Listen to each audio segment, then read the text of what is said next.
बाळू मामा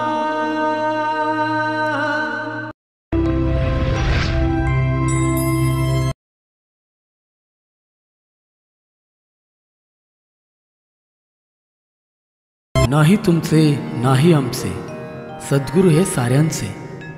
चला चरणी मस्तक ठेवूनी दर्शन घेऊया श्री सद्गुरू बाळूमामांचे.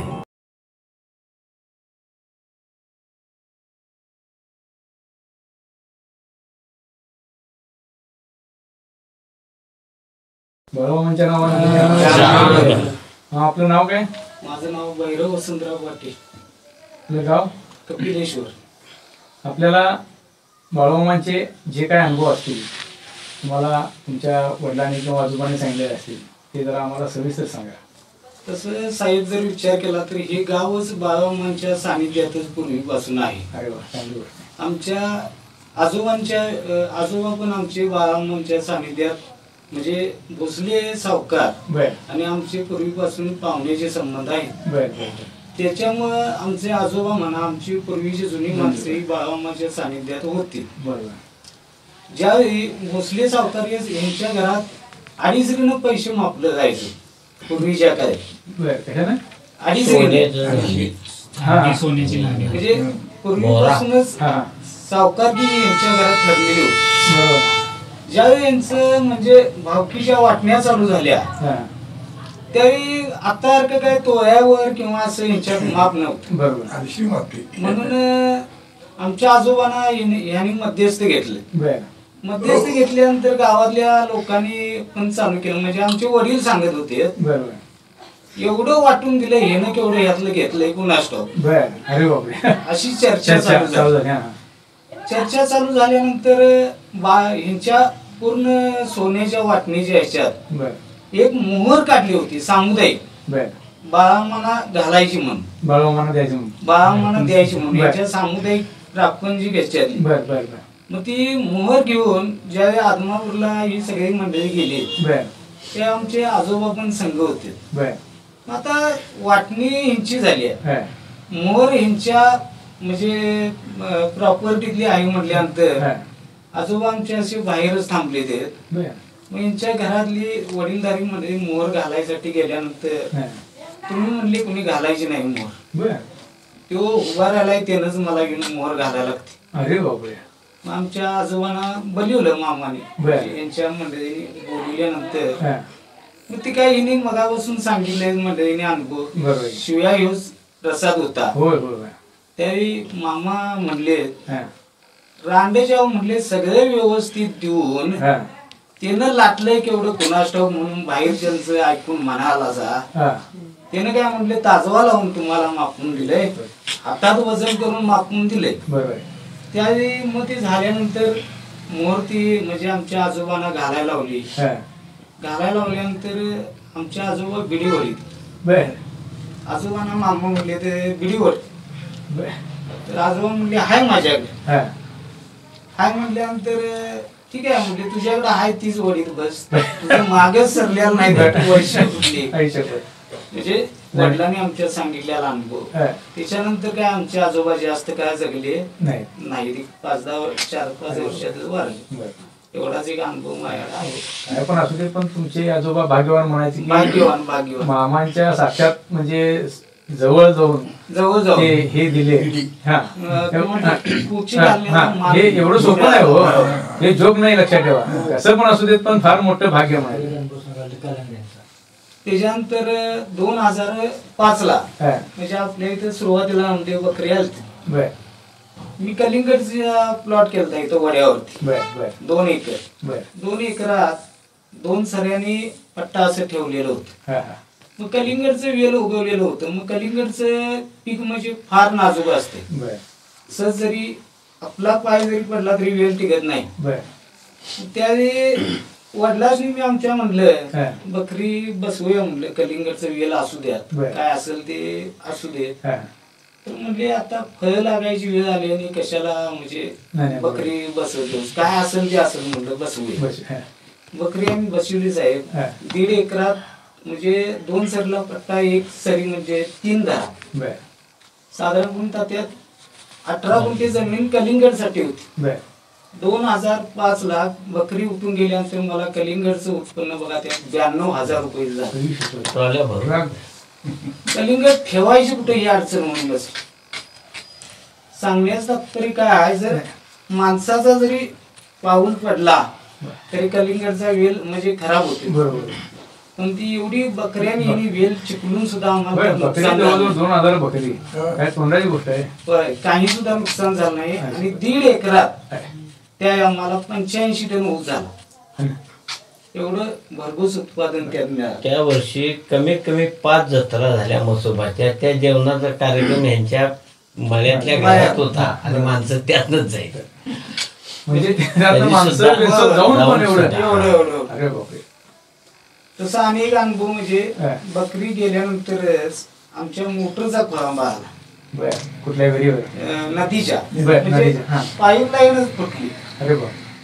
काय आलं 4 इंची पाईपनी लहान पाईप आम्ही पाणी भरायसाठी केल्यानंतर पाईप लाईन आमची फुटल्यावर मी सुद्धा एक निश्चय केला. आमच्यातले एक परिश्रम पाटील म्हणून एक होते, ते दादांचे आमच्या खास मित्र. तो म्हणला बाळा माझं महात्म्य असलं तर म्हणला ह्याच नळ्यानं म्हणला पाणी पाडायचं. मग ती साहेब आम्ही कात्यानं हे बांधली सिमेंट पाईप फुटलेली. ते कार्यक्रम आमचा बकऱ्याचा झाला, सगळं झालं. त्यानंतर 4 वर्ष होतं बघा. ते 4 वर्ष ती पाईप कात्यानं पाईप बांधून कॉन्क्रीट वगैरे टाकून नाही, म्हणजे कात्यानं बांधून पाणी त्यात नाही आलं. निमित्तच आम्ही होतो, करून घेणारा तो विषय नाही थोडा. म्हणजे एवढं बाळा म्हणजे ह्याच्यात महात्म्य आहे, ह्याची आम्हाला पूर्ण माहिती असल्यामुळे आम्ही सुद्धा किंवा ते अनुभव आल्यामुळे आम्ही ह्या ह्याच्यात पूर्ण आम्ही वाहून घेतलेला आहे. प्रश्न नाही का त्या वाद, तुमची श्रद्धा जापाट आहे सोडा, त्या वादच नाही. कारण हे चेष्टा नाही, तेवढ्या प्रेशरनं पाणी येताना ते काट्यावर 4 वर्ष तसंच राहिलं बघा. ते नंतर आम्ही 4 वर्षानंतर सगळी लाईन बदलली.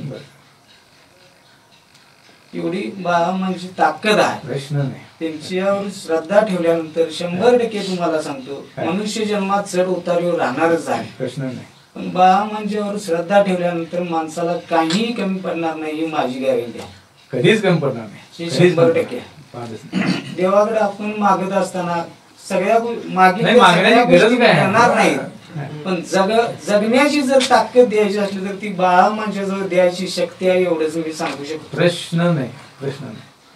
100% 100% वादच नाही. अनेकादा सांगूया अनुभव म्हणजे एवढंच आहे. तुम्ही कधी बकऱ्यात गेलता काय असं? बकऱ्यात मी गेलो नाही कधी. नाही. ज्या वेळेला तुमच्या बकरी आता इथं आलती गावात, बकरी आम्ही शेतात नेऊन बसवलेलं सांगितलं तुम्हाला. नाही त्यावेळेला आणि बकरी असताना जे काय अनुभव वगैरे आलते काय असं, म्हणजे लोक म्हणजे चर्चा अनुभव सांगताना किंवा करताना संध्याकाळी तिकडे आपल्याला आता ज्या आमच्याकडे इथं बकरी आली म्हणजे आता मंदिर भोसले सावकारांच्या महाराज ज्यावेळी बकरी आली त्यावेळी सर अनुभव म्हणजे असा, मी म्हणजे तिथं जाण्याच्या लायकीचा सुद्धा माणूस नाही असं माझी ती पात्रता नाही. पण तिथे गेल्यानंतर आमची तात्या ही म्हणा या वडीलधारी माणसाने आम्हाला तिथं जागा दिली, हे तुम्ही हे बघा, तुम्ही हे बघा असं सांगितलं. म्हणजे वाटून दिलं, नियोजन दिल्यानंतर साहेब आम्ही घरच्या प्रापंचिक ह्याच्यासारखं आम्ही तिथं बचत पैसे जरी वर्गणीच्या स्वरूपात येत असले, आता बांधकामच्या बाबतीत पण तसाच मुद्दा आहे. बरोबर. तर जर आपण घरात एखादी गोष्ट घेत असता 10 रुपयाची वस्तू 8 रुपयाला आणि चांगली कशी मिळेल हे आम्ही सातत्य तिथे ठेवलेलं आहे. बरोबर. ज्यावेळी बकरी आली त्यावेळी आमचा खर्च पण तिथे जास्त होता. बरोबर. म्हणजे माळव म्हणा लागणारा बाजार बरोबर ते आम्ही डायरेक्ट जाऊन मार्केटला वगैरे जाऊन असा आणत होतो. तिथं पण आम्ही जर समजा आम्हाला 100 रुपये मागितले बाबा काय टाकू नकोस, आमची आम्ही आहे ती पुटी नेऊन टाकतो, आमचं हे घरचं नाही देवाचं आहे, अशा पद्धतीनं आम्ही तिथे काम केलं. आणि लोकांनी पण आम्हाला तिथे चांगल्या भावनेतनं भक्तिभावानं वर्गणी स्वरूपात असू दे, धान्याच्या स्वरूपात असू दे, असं भरघोस तिथं आम्हाला मदत केली. त्याच्यामुळे आज साहेब तिथे कुठल्याही गोष्टीची आम्हाला कमतरता भासत नाही. आणि तिथं कोणती गोष्ट नाही आणि हे आणायला पाहिजे असं म्हटलं की तुमच्यासारखं कोणतरी येऊन देऊन गेलेलं पण आम्हाला कळत पद्धतीने इथं काम झालेलं आहे. एवढ्या सगळ्यांची श्रद्धा आहे चांगल्या पद्धतीने सगळ्यात महत्वाचं म्हणजे तुमचा जो भाव आहे की नाही हा निस्वार्थी भाव आहे. हा फार मोठं म्हणजे एवढं सोपं नाही. आता इथे या सावकारांनी पण म्हणजे यांच्या घरच्या मंडळींनी म्हणा किंवा गावातल्या मंडळींचं सुद्धा फार मोठं योगदान आहे. प्रश्न नाही म्हणजे तिथलं 10 रुपये घरला कोण आणणार नाही, पण आपल्या खिशातलं 10 रुपये तिथं घालणार अशी लोकांची इथं प्रवृत्ती आहे. मामांचं वास्तव्य ते आहे. मामा चांगलेच नसते प्रश्न नाही, म्हणून तर मामांचं वास्तव्य आहे. चांगल्या पद्धतीने या लोकांचं सहकार्य आहे. पंचकृषीतल्या लोकांनी पण भरपूर मदत मंदिरासाठी याच्यासाठी केलेली आहे. लोकांचा इथं चांगल्या पद्धतीने प्रतिसाद आहे. प्रश्न नाही. देव